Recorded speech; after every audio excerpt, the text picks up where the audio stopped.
Amy, let me tell you about a magical place that is so exactly designed to be enclosed space, year-round fun for the whole family that I bet you already know what I'm going to say before I even say the name. Let's say it together on 3. 1, 2, 3. Great Wolf Lodge. You got it, Amy. My kids loved Great Wolf Lodge when we went. You probably already know that it has a huge indoor water park with a wave pool, lazy river, a bunch of massive water slides. But then your pack can hit the other attractions because, wait, there's more. Great Wolf Lodge has adventure-packed attractions like Magi Quest, a live-action game kids can play throughout the lodge, plus the Northern Lights Arcade. Spent some quality time there, so your kid who loves the lazy river and your kid who loves fantasy games will both have a great time. Great Wolf Lodge also offers great dining options and complimentary daily events like nightly dance parties, all under one roof. Unpack the car once and you're settled in to have fun. And with 22 lodges across the country, you're always a short drive away from adventure.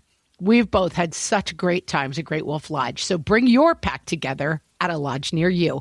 Learn more at greatwolf.com and strengthen the pack. Hello and welcome to Ask Margaret from What Fresh Hell, laughing in the face of motherhood, solving your parenting dilemmas one question at a time. Today's question comes from Jillian on our Facebook group. She says, I'd love a Disney episode. If you are Disney people who go frequently, or are you a one and done type, or that's a hard no type? So as a lot of people who listen to the podcast know, my family and I went to Disney World for our one and done trip this past week. And so I thought I'd give a little insight this week into Disney vacation. The headline is, we had a fantastic trip. It was amazing. We had been planning to go in January when it was less crowded, but then it seemed really complicated to pull our kids out of school and Omicron was going. And so we decided to postpone to our kids' winter break week.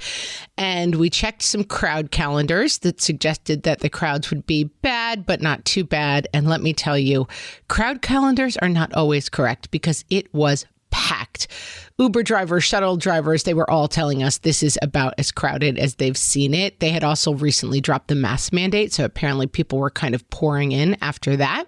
So I would suggest first and foremost, if you can, to go at a less crowded time. But I think it can be harder and harder at Disney World these days to find an actually not crowded time. And so here's a few tips that we figured out. Unfortunately, the biggest tip that I have for Disney World is put a whole bunch of money away, because Disney World is the ultimate place where the more you spend, the better your experience is.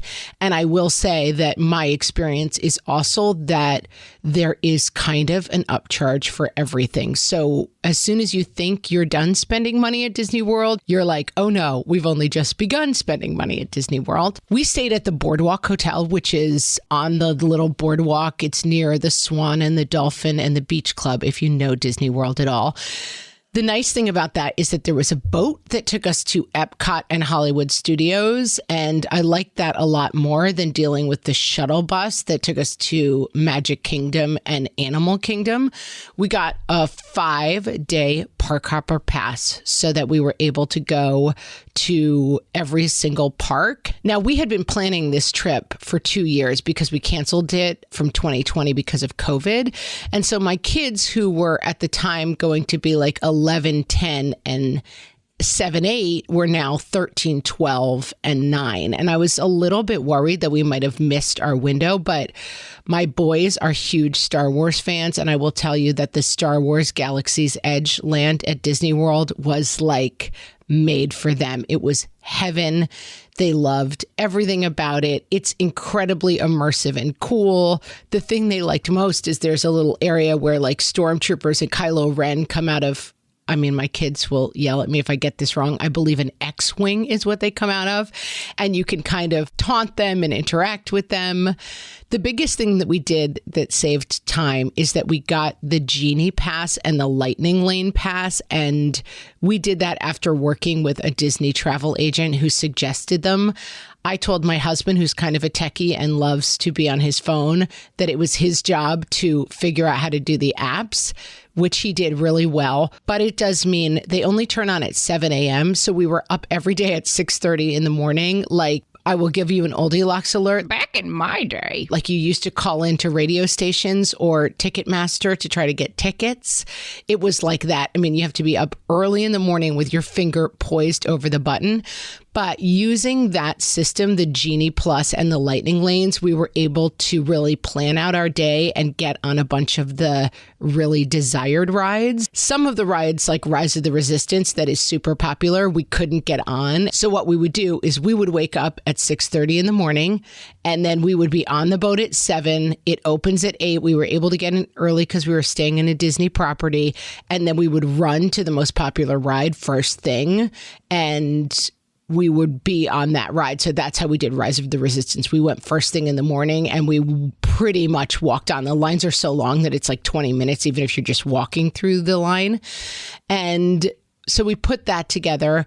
The other thing that we still built in is almost every day we came home. It was warm. It was about 85 degrees most of the days that we were there. We built in a break every day from about 1 to 4 so that we could come home, we could relax, and then we could go back into the park at night. We only made it one night that we stayed late enough to see the fireworks.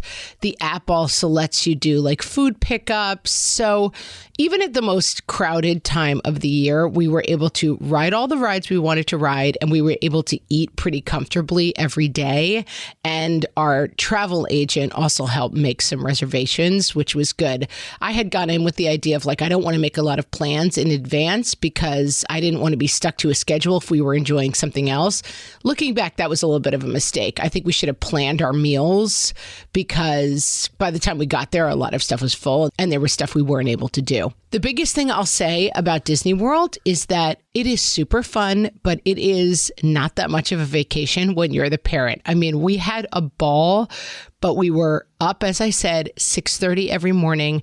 We walked, my husband kept track on his Apple Watch, 32 miles in 5 days. So it was a ton of walking. If you have a little one, please get a stroller, even if they're 5 years old, because the walking can be really overwhelming. And we definitely approached it as we're going to go once. And I have to say, we had such a good time that we're already kind of thinking about going again at some point. But for us, the approach of like, we're going to do this once, we're going to spend a whole bunch of cash, we're going to try to do everything was a pretty smart approach. And then we also talked to the kids before we went about expectations around buying stuff so that everybody could pick one thing that they really wanted so that we weren't on top of spending all the money on hotel, tickets, food, and everything else. We weren't then at every store like, can I have this t-shirt? Can I have this water bottle?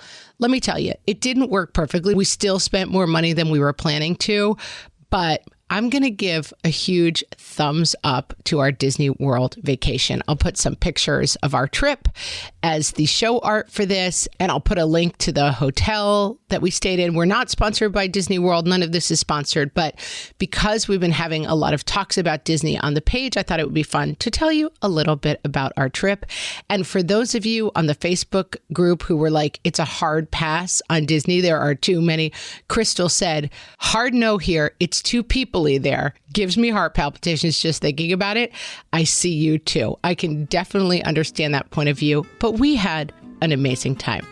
Friends, I hope that helps. And if you have a question for myself or Amy, you can ask them on our Facebook group at facebook.com/groups/whatfreshhellcast, or you can always send them to questions@whatfreshhellpodcast.com, and you may hear your question answered on an upcoming episode. Thanks for listening.